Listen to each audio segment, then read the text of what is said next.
श्रीराम समर्थ. समर्थांनी एक सुंदर असा बोध आपल्यासाठी प्राप्त करून दिलेला आहे. आपल्याला जर एखाद्या व्यक्तीकडून खूप त्रास होत असेल, बघा प्रत्यक्षात त्यासाठी आपण नेमकं काय करता आलं पाहिजे,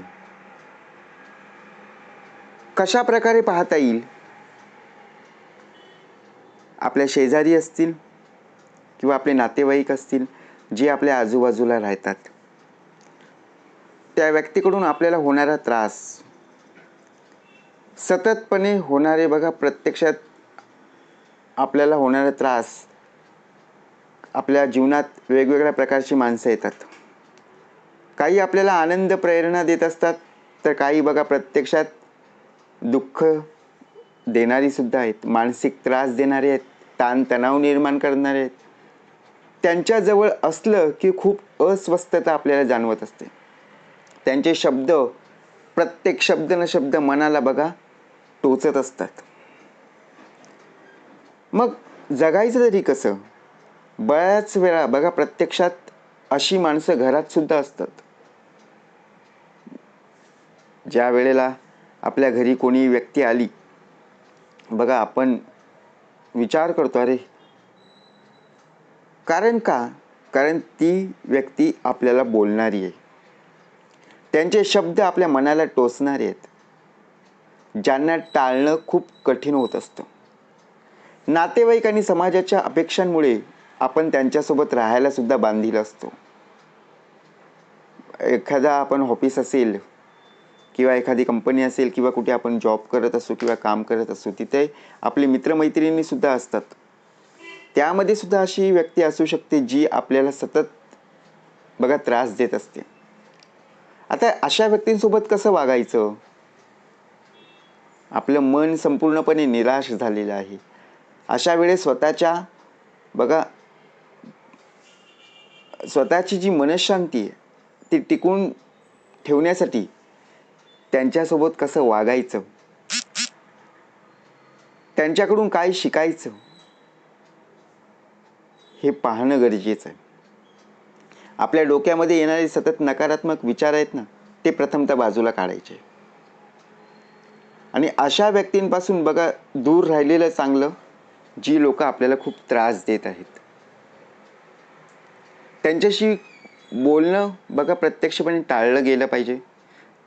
त्यांच्याशी संवाद साधताना उत्तम प्रकारचे शब्द त्यांच्या कानात बघा प्रत्यक्षपणे ऐकायला आले पाहिजे. त्यामुळे तुमचा जो होणारा त्रास आहे तो कमी होईल.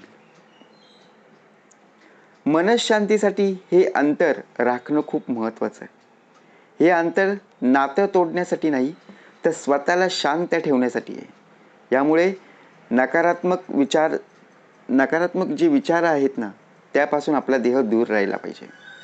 स्वतःचं मन अधिक मजबूत कसं करता येईल, त्यामुळे आपल्या भावनांना मनातच दाबून ठेवून स्वतःला त्रास करून घेऊ नका. जेव्हा एखादी व्यक्ती वारंवार बघा प्रत्यक्षपणे त्रास देते ना, तेव्हा आपण आपला राग बघा प्रत्यक्षात आतमध्येच ठेवत असतो. त्यामुळे कुठल्याही गोष्टीमध्ये चिडचिडेपणा जास्त येतं, राग येतं, अस्वस्थता. आपला राग आपण दुसऱ्यांवर काढत असतो.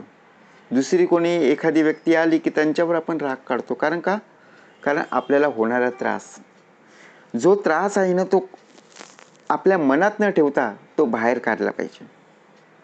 म्हणजेच काय, अशा मनमोकळे ठिकाणी जिथे बघा प्रत्यक्षपणे आपला राग निघून जाईल, अशा ठिकाणी गेलं पाहिजे.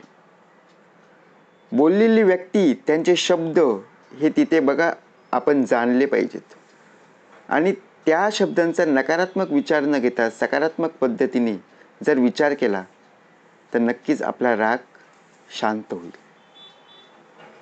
शांतपणे या भावनांचं आपण निरीक्षण करता आलं पाहिजे. स्वतःला मजबूत बनवा. लगेच निराश होऊन डोळ्यात पाणी आणू नका. अशाने काय होतं, त्रास देणारी जी व्यक्ती आहे ना, ती तुमची कमकुवत बाजू बघत असते. जेव्हा तुम्ही बघा एखादी व्यक्ती त्रास द्यायला सुरुवात केली की आपण नाराज होतो, डोळ्यातून पाणी येतं. मग ती व्यक्ती अजून आपल्याला त्रास देते. जर आपण बघा सडेतोड उत्तर दिलं तर ती परत आपल्या वाटेला येणार नाही. मग आपला देह बघा जाणून बुजून काय करत असतो, कोणालाही उत्तर देत नाही. काय होत असतं की आपल्या मुखातून येणारे शब्द जर वाईट निघाले तर आपली इमेज कमी होते, बरोबर की नाही. आपल्या रागावर नियंत्रण बघा प्रत्यक्षपणे असणं खूप गरजेचं आहे, परंतु वागण्याकडे दुर्लक्ष करू नका. कारण त्रासदायक व्यक्ती आपल्याला कधी कधी चिडवण्याचा प्रयत्न करत असते. त्यांना पूर्णपणे हे माहीत असतं की माझ्या अशा वागण्याने समोरच्याला प्रचंड त्रास हा नक्कीच होणार आहे. त्यांचं मन स्वास्थ्य संपूर्णपणे बिघडणारच आहे. म्हणजे विचार करा, जेव्हा ती तुम्हाला त्रास देण्याचा प्रयत्न करील, बरोबर की नाही, जेव्हा ती तुम्हाला असे शब्द वापरेल तेव्हा त्यांच्या मनाला आनंद होईल आणि तुमच्या वाटेला काय होईल तर नक्कीच दुःख पाहायला मिळेल. म्हणून त्यांच्या शब्दाचा जास्त अर्थ आपल्या मनाला लावून घेऊ नका.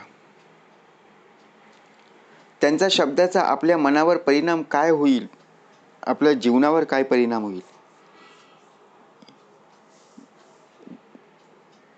त्याचप्रमाणे समर्थ म्हणाले त्यांच्या वागण्यामागचं कारण काय आहे हे समजून घे. कधी कधी काय होतं की एखादी व्यक्ती सतत आपल्याला त्रास देत असेल ना, तर त्याची कारणं काय आहेत ती जाणून घेणं खूप गरजेचं आहे. बहुतेक वेळा त्यांच्या तशा वागण्यामागे त्यांची स्वतःची काहीतरी समस्या असू शकते.